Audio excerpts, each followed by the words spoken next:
Okay, good evening, everybody, and good morning in some of the places. So, we are following our module of infection, and we are now uh, cover many important topics, and now we are in the fungal infections in neonates. So, just 1 minute. There's something coming in my screen. I don't know. Okay. So fungal infections in neonates and what we should do. We will make it very simple.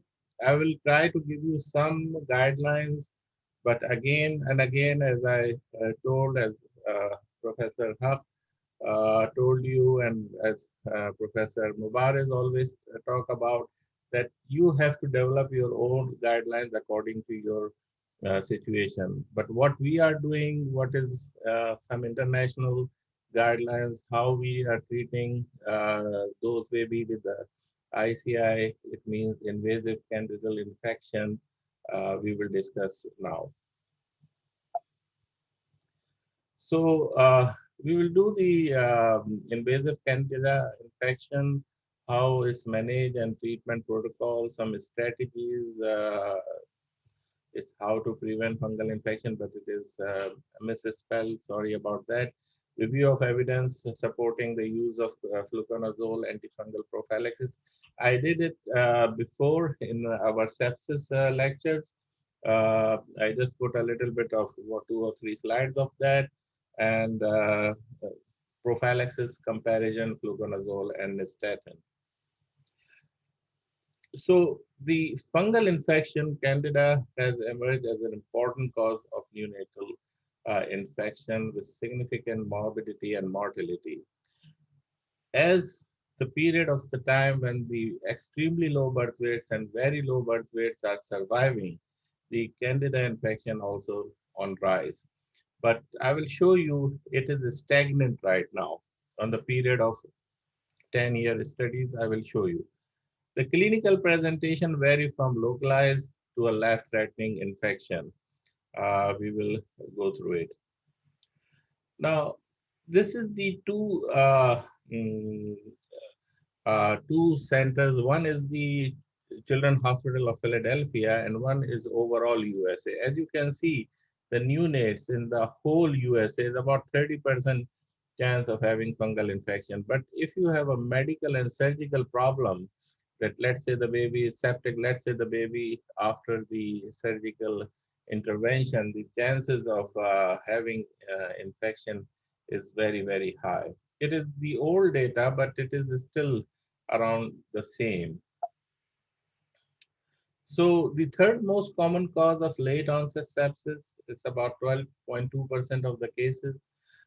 Incidence per 100,000 admission, what is the national data of USA is neonates is 150, older children is 43 per 100,000 admissions, and adults are 30 per 100,000 admissions. So as you can see, the chances in the neonate is higher than older children and the adults. The another surveillance system called NNIS is the U.S. National Nosocomial Surveillance System of the hospital. They did a study about for 10 years, 128 NICUs, about 130,000 neonates. They found it out of almost 2,000 cases of candida in that. So it is not that very uncommon. So we have to be aware of this disease because the having the mortality and morbidity of this disease is very high. How it transmitted?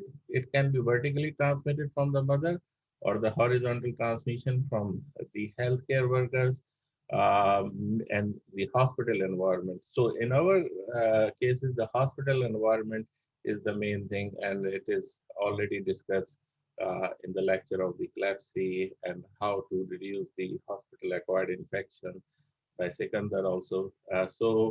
We have to take care of these things, and during the management portion of this talk, I will give you some idea about that. Now, the incidence is related to the birth weight. If you have more than 1500 grams, the chances are very low as compared to these 400 to 750 grams. Okay, it's almost 12% chances, and 70, 51 to 1000 is almost 4%. So that's why the fungal prophylaxis, which we call as targeted fungal prophylaxis, is for this period, the 1000 and the less. So we are doing for that. The impact is very, very high because if one cause of fungal infection is covered, the cost of whole year prophylaxis. So, or more than, much, much more than that. I will show you the cost of a whole year fungal prophylaxis is very, very low, minimum. So the impact is very, very high. So if in a center you are working when the rate is 10%, then the chances of neurodevelopment impairment prevented is 437. And even if you have a 2%, the chances is that 87%.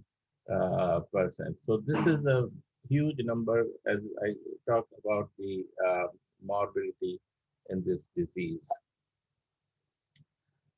When I'm discussing about the incidence over the time, so this is the period of almost 10 years. It is almost the same. What is in 1995 and now. Uh, and the same thing, the lower the gestational weight, the higher the chances as compared to the more than 2000 grams.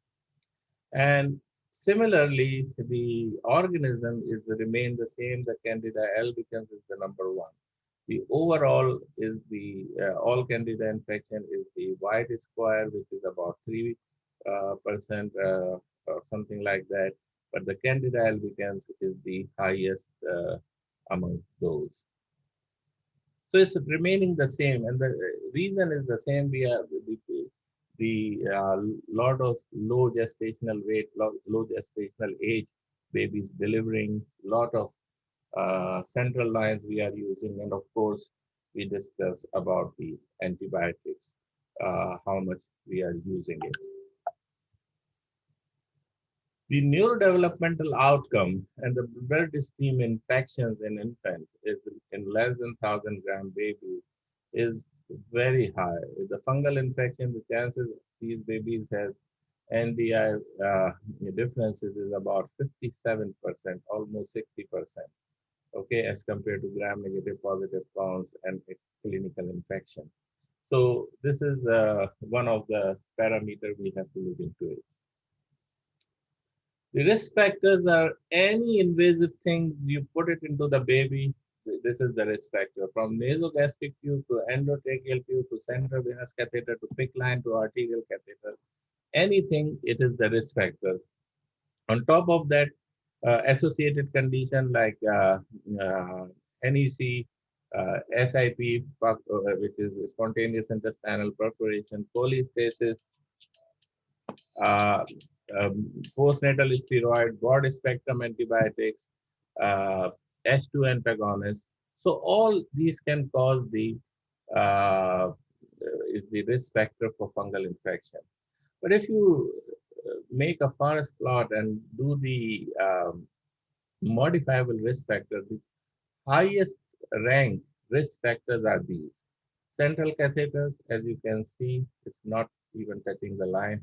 So it is all in the odd ratio, and the 95 is very high risk factor. Broadly acting antibiotics also very high. Intralipids, although it crossing the line of confidence, but is still, as you can see, it is more in the favor of candidal infection. Endotracheal tube, as you can see, also is a very high risk. And the intrapartum antibiotics also can cause these type of infection. So I don't know, Nasser and Dr. Sajjad and Naveed started this statistics lectures for our junior colleagues and for our trainees. But these are the different ways you have to see the impact of that disease. So the incidence in less than 1,000 grams, if you are working in a low center, you have to treat more than 250 babies, and the number need to treat for the death is more than 750. So it's really low. But look at that if you are working in a moderate situation, which is only 2% to 6.7%, the chances is reduced less than a half to save to number need to treat for death, and the 100 and the 66 to 6.7. And if you are working in a higher centers, which is a higher incidence, which is 10%, then only 14 you have to treat, and 41 is the number need to treat to prevent one death. So this is the thing which we have to think about it. Now, that's why the fungal prophylaxis or the targeted fungal prophylaxis concept coming to reduce these numbers as much as possible. So I always try to get some local data from Pakistan. So this is the article published in Journal of Infectious Disease in Developing Countries in 2011 by Ahan University, I think Shabina, maybe, yeah. So their data suggested the same thing what is internationally happened. The highest number of infection caused in Pakistan in this study is same Candida albicans, which is 27 in the blood, 19 is the urine, trachea is 3. The mortality is almost 25%, 6 out of 24 babies. Okay, and the rest is the different. The only different with the international, in the internationally, the Candida parasilosis is the second most common as compared to Tropicalis and Glabrata. The interesting thing, what they mention in their article, that even with the antifungal therapy, with the single antifungal therapy, amphotericin, 19 alive, 8 died. Okay, so the odd ratio of dying is high. The fluconazole, 9 alive and 6 died. When they combine both amphotericin plus fluconazole, 3 alive and 4 died. So this give you an idea. The severity of the disease is very, very high. Okay, in this thing. So they make the conclusion that candidemia in the NICU is associated with very high mortality, especially with escalating antibiotic use.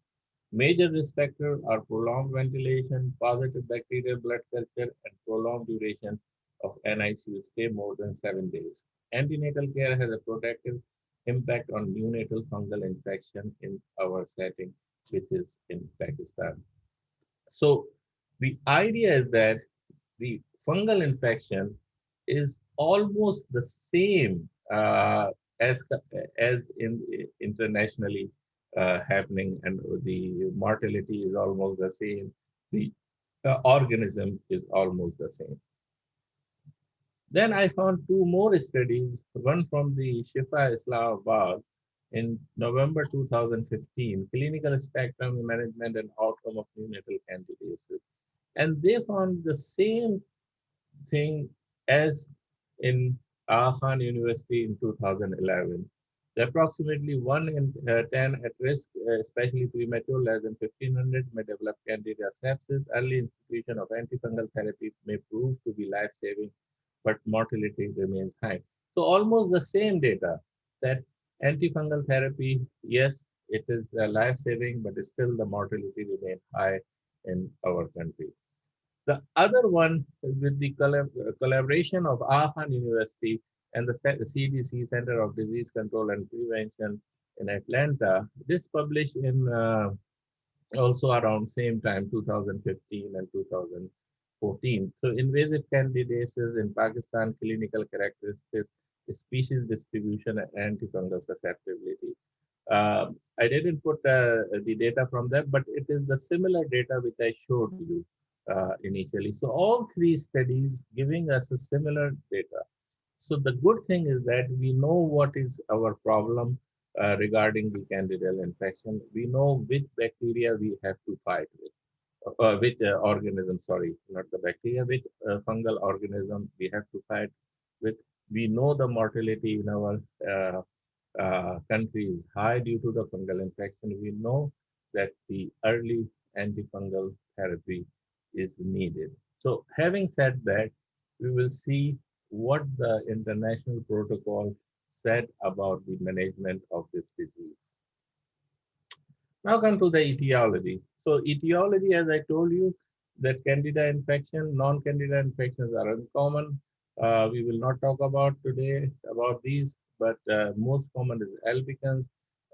Internationally is parasilosis.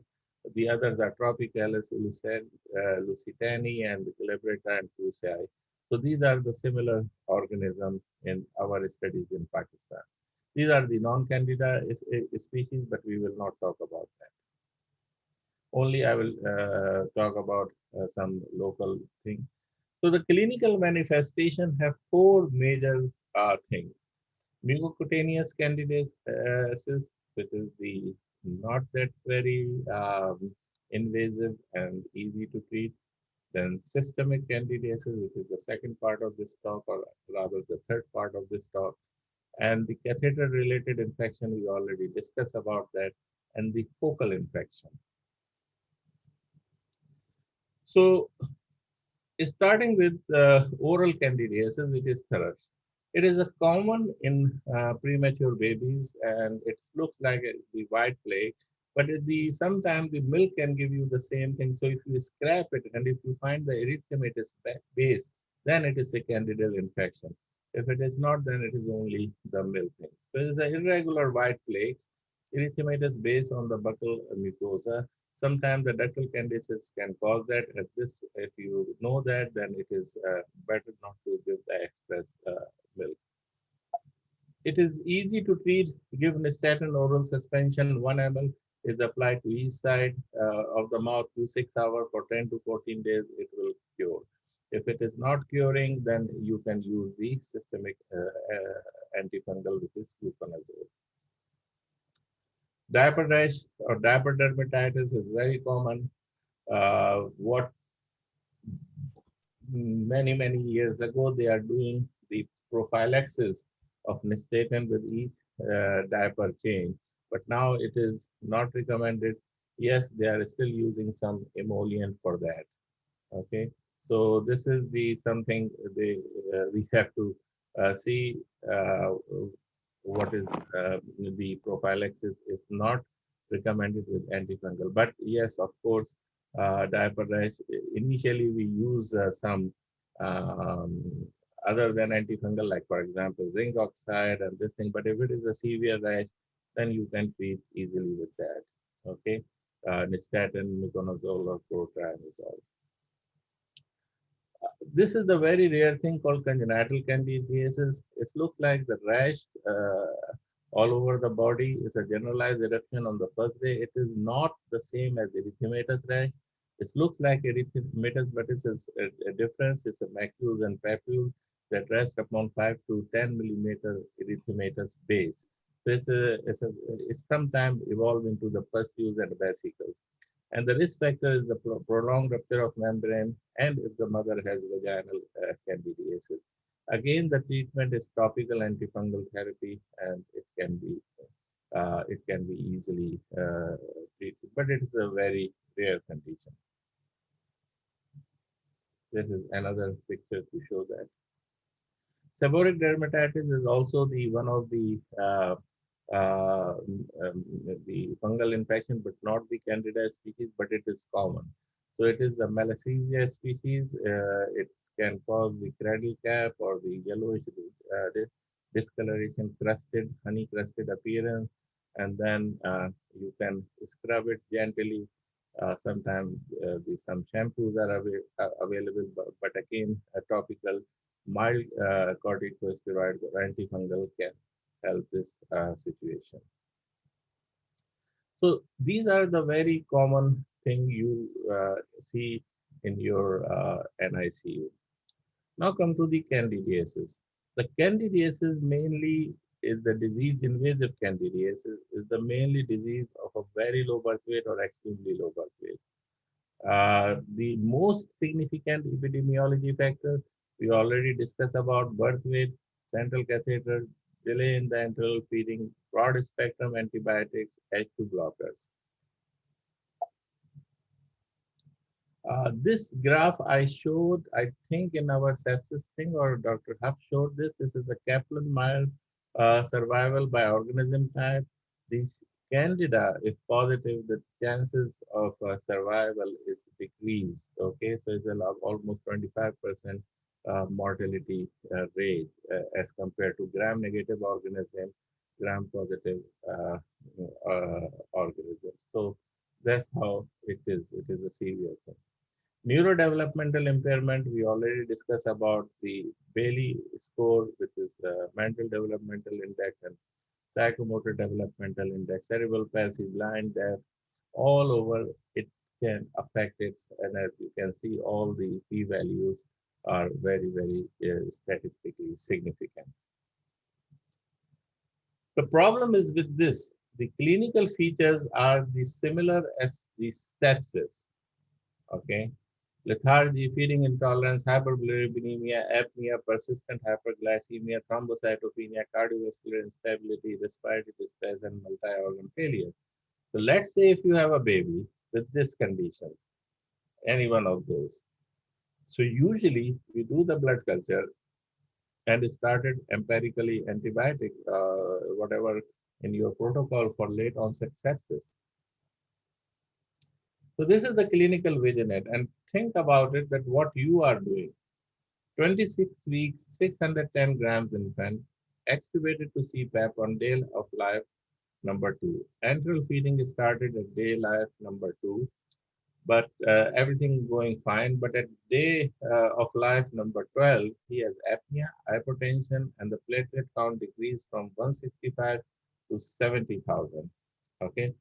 You did the blood, urine, and CSF sent for the culture. Broad spectrum antibiotic therapy started. I think every one of us are doing the same thing, like in this clinical vigilance. But my problem is that we know that it is not the fungal infection. It is only the bacterial infection. So this is the mushkila. This is the very difficult situation. So that's why there are some studies that said that should empiric antifungal therapy be initiated. This is one of the review of 49 cases with fungal sepsis, no mortality in 35 ELBW infants with fungal sepsis. All of them have empiric therapy with ampho-B at that point. So they conclude in their study that this is attributed, the outcome is attributed to the empiric therapy. Then the pre-post intervention study published in European Journal of Pediatrics very recently is less than 1500 gram or very sick NICU patient. Clinical sign of infection is there. Then they started vancomycin or third generation cephalosporin for 7 days and one of the following TPN, mechanical ventilation, H2 blocker, Candida rash or Thrush. Okay. Estimated Candida related mortality is high if it is no empiric therapy, which is 61%. And empiric therapy, the mortality is low. So how you decided it? It is very difficult that you start the broad spectrum antibiotic and you have to add the another one. So this is the scoring system developed by Dr. Benjamin. He did a lot of work in fungal infection. If you want to learn about Neonates fungal infection, he did a lot of work on it. And what he developed, that this is the scoring system. So variables are 4, he put it. Okay, gestational age, thrombocytopenia, cephalosporin, and the carbapenem. So let's say if you have a category of 28 weeks and more, then there is no point for that. If it is 25 to 27 weeks, then is a 1 point for that. If it is less than 25 weeks, then 2 points of that. If the value is more than 150, then no need for If the value of the platelets are more than 150, then there is no point. If it is less than 150, then it's 2 points. If the baby is on cephalosporins of any generation or carbapenem, like meropenem, imipenem, or whatever, then there is a 1 point for that. So total you can get 5 points. Now, then he analyze it and come to that conclusion is this. The higher the score, the higher the specificity and the likelihood ratio for that. So that's how it is. Now you can decide that if it is a fungal infection or not. So for example, that baby 26 weeker, less than platelets are less than 150. Uh, if the central line is there, if it is on broad spectrum antibiotic and no fungal prophylaxis, then it's better to start empiric antifungal. So this scoring system is helpful in these situations which I just presented to you. How to diagnose the blood culture, the good blood culture. In this case, if you suspect the fungal infection and the baby has central line, you have to draw a blood culture from the central line culture. So please do not misunderstand myself and Dr. Huff when we did talk about the bacterial blood culture and the central line culture, which we are talking about. This is totally different. If you suspect the fungal infection, then it is better to draw a blood culture from the central line culture.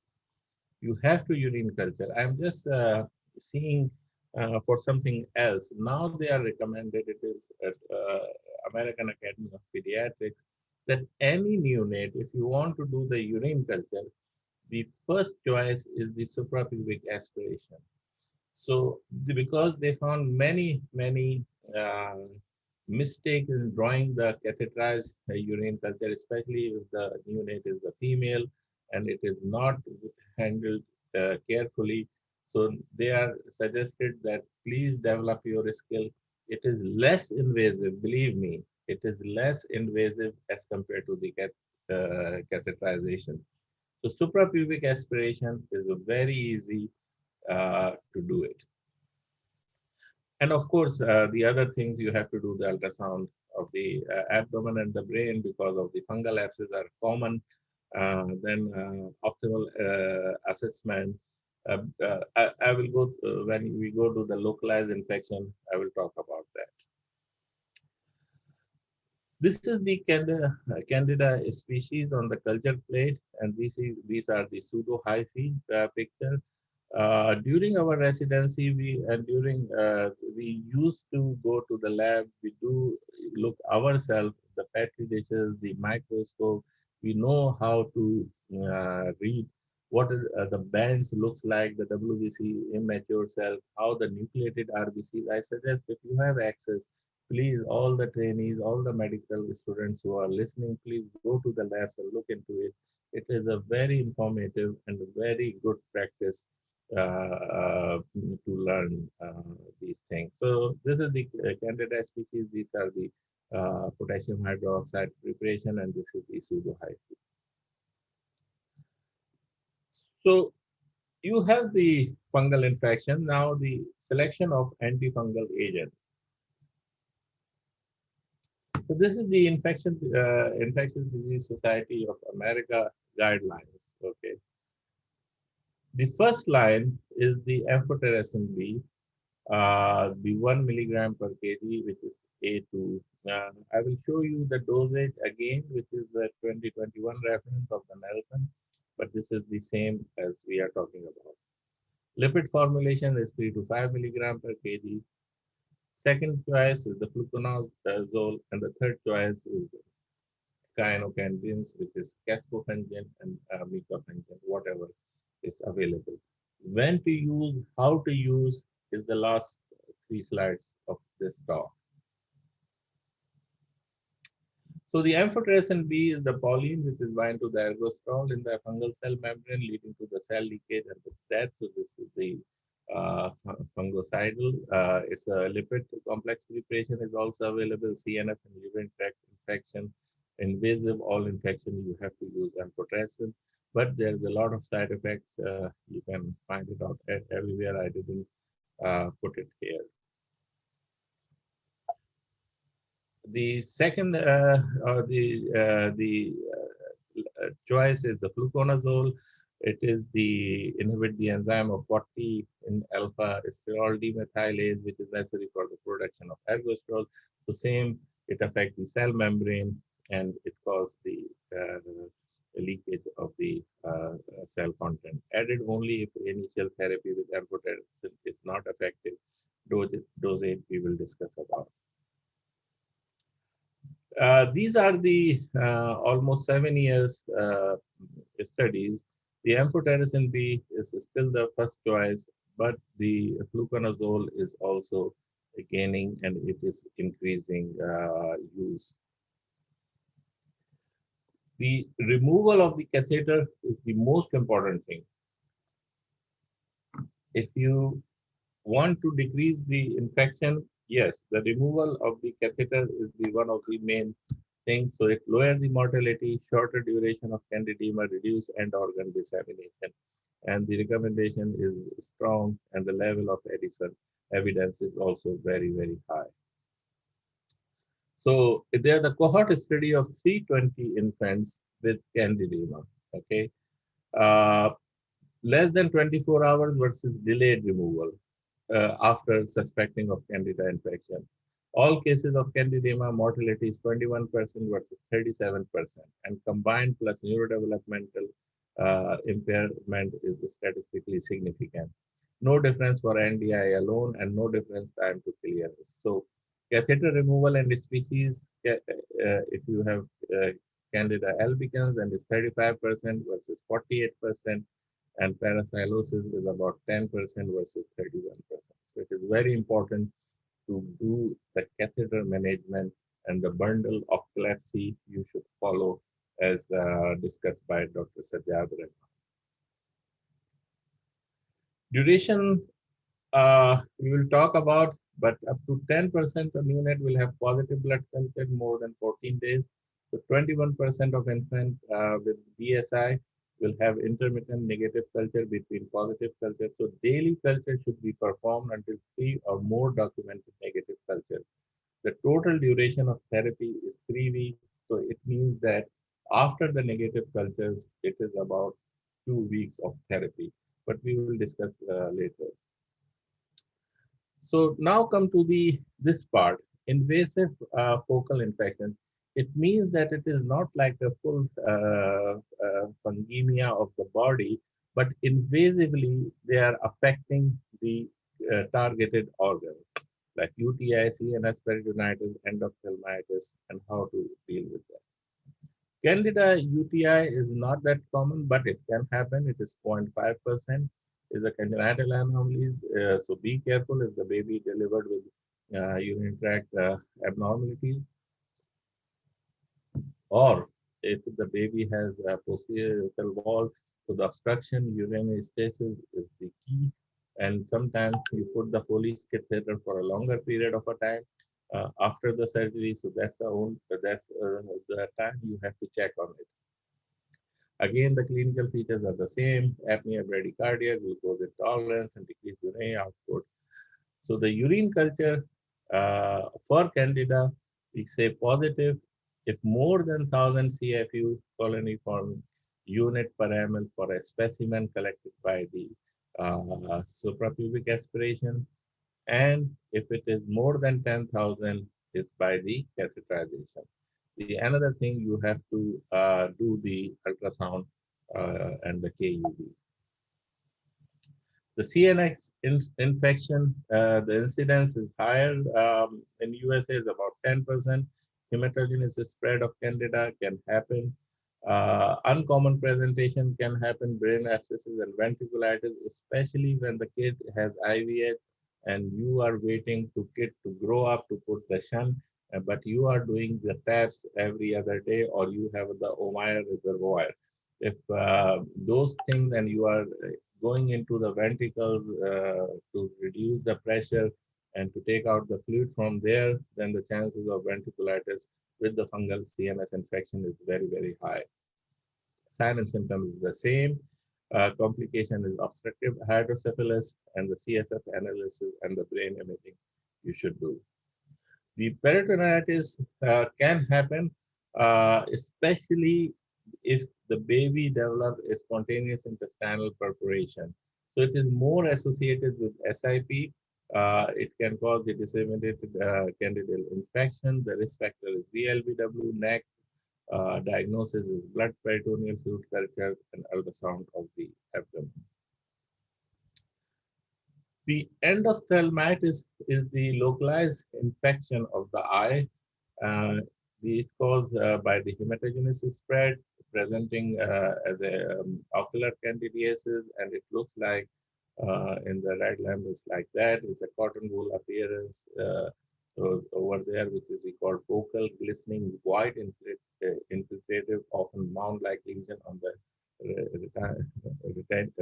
retina with haziness and snowball appearance within the vitreous, as you can see.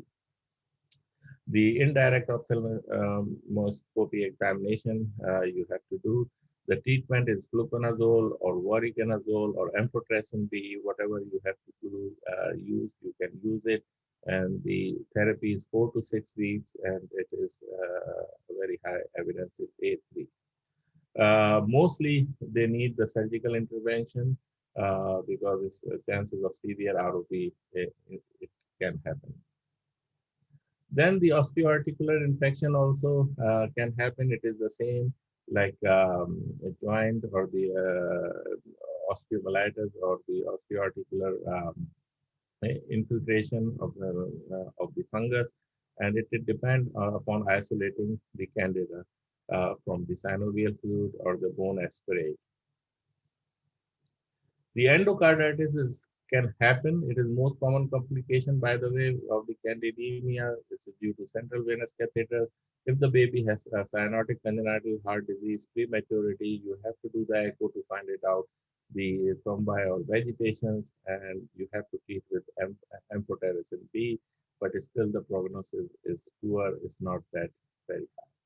So these 3, 4, 5 things you should keep in your mind when you are dealing with the fungal infection. I know I discussed these prophylaxis before, but I have to go 2, 3 slides for that. So what we call is the targeted antifungal prophylaxis,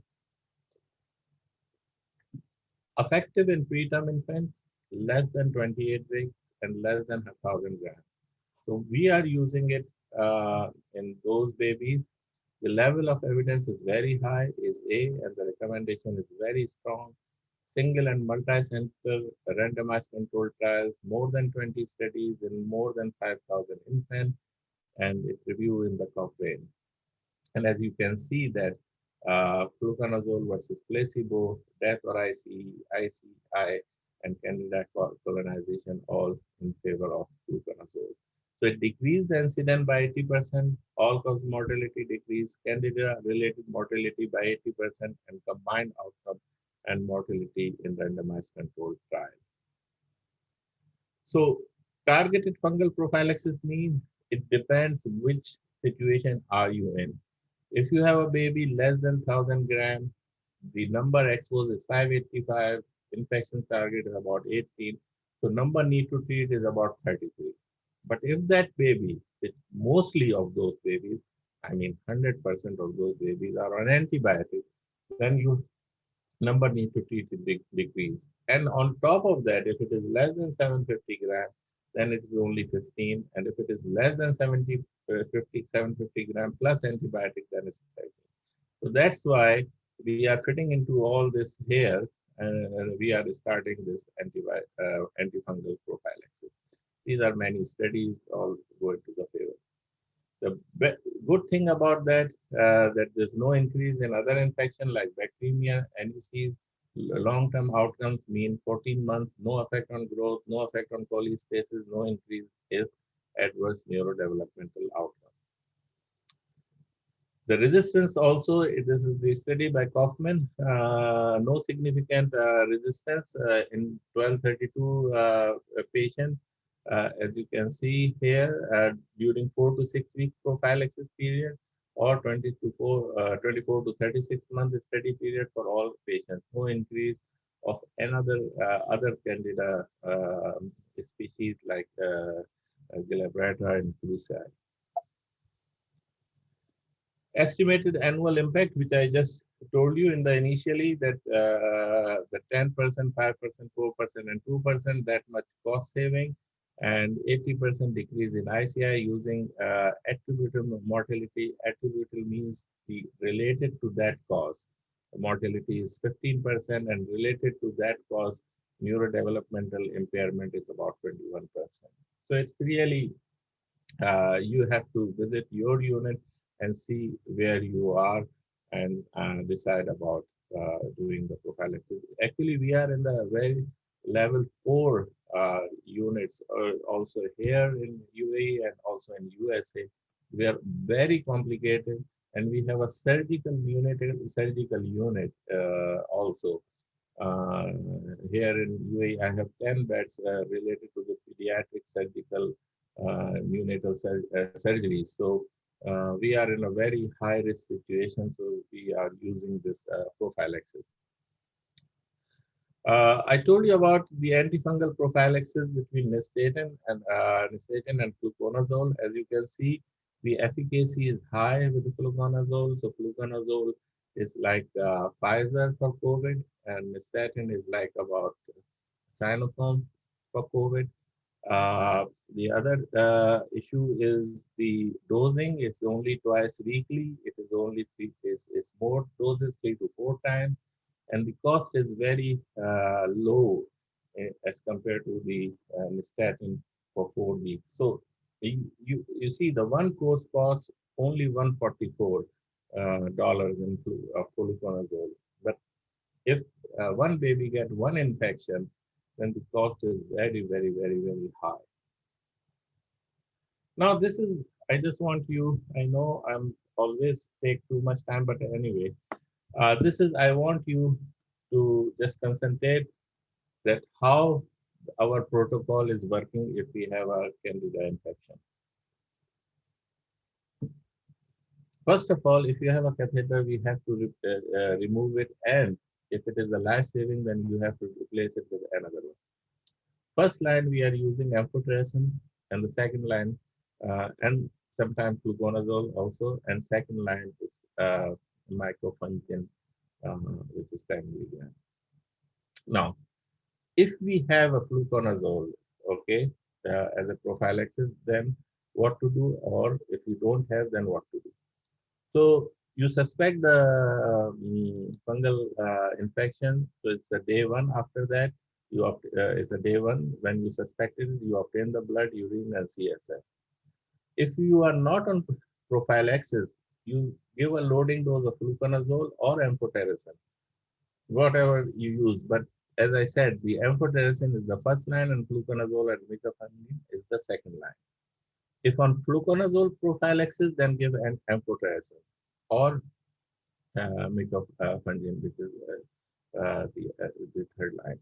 If in renal failure and not on prophylaxis, then give fluconazole, because amphotericin is very, very severe on the kidneys. If in renal failure and on fluconazole prophylaxis, then you have to give microfungin.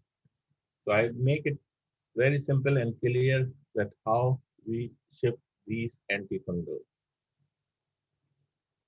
Then you continue with that. Of course, every day you visit your catheters and try to remove it. Let's say you are in day 348 to 72 hour fast, then you have to have document negative culture. So what culture you send on day 1 of infection, it has to, they have to report it. If it is negative, then the second one we will go. But if it is positive, you have to repeat. But as I told you, that the cultures you have to do continuously on 3 days.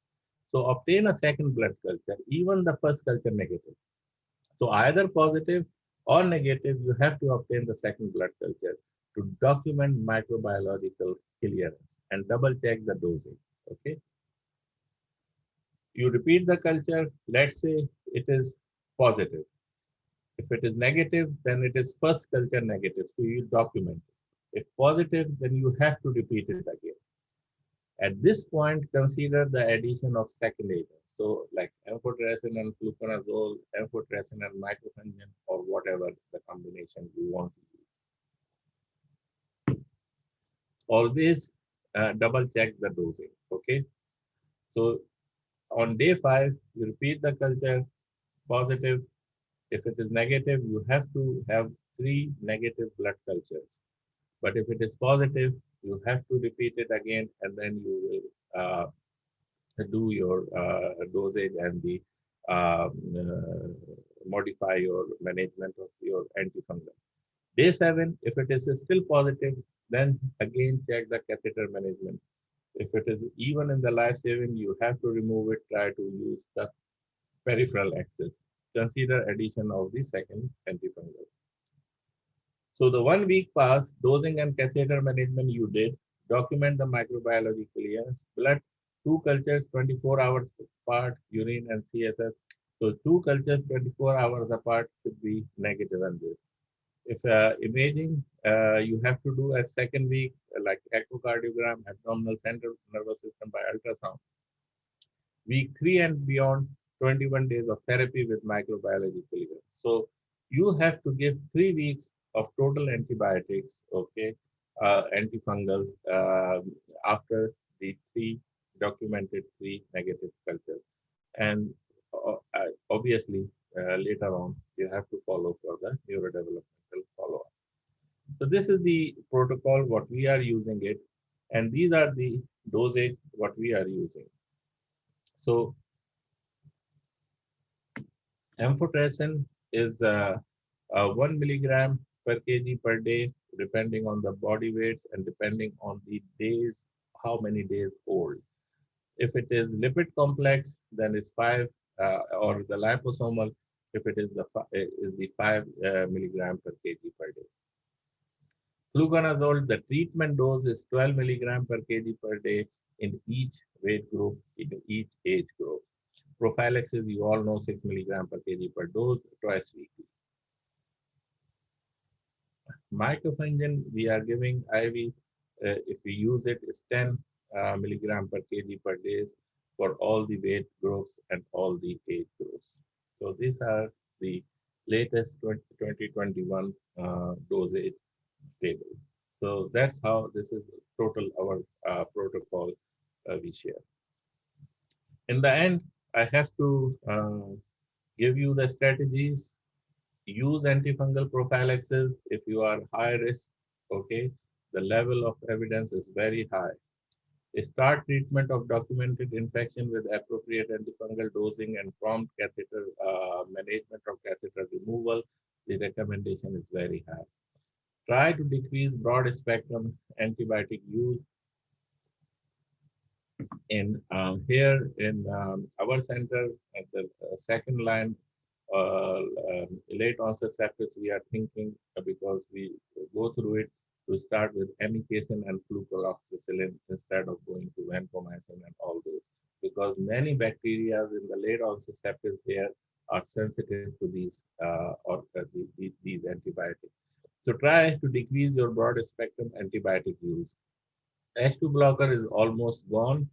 We are not using it. Proton pump inhibitor also we are not using unless and until it's in a diet situation. So its a recommendation is also high and the level of evidence is also good. Decreased postnatal dexamethasone, it is also depend on your BPD policies. So this is one of the factors I told you. So, and the last thing is that if you prevent one infection, it covers uh, the one infection can cover the cost of whole year fungal prophylaxis. So this is the last slide. It is an important cause of morbidity and mortality. Empiric therapy and catheter removal improve outcomes. Amphotericin B is a drug of choice for treatment. And targeted prophylaxis with fluconazole is effective in high-risk neonate. You have to see if you in a high-risk situation and what are the chances of having fungal infection in your unit. With that, I will stop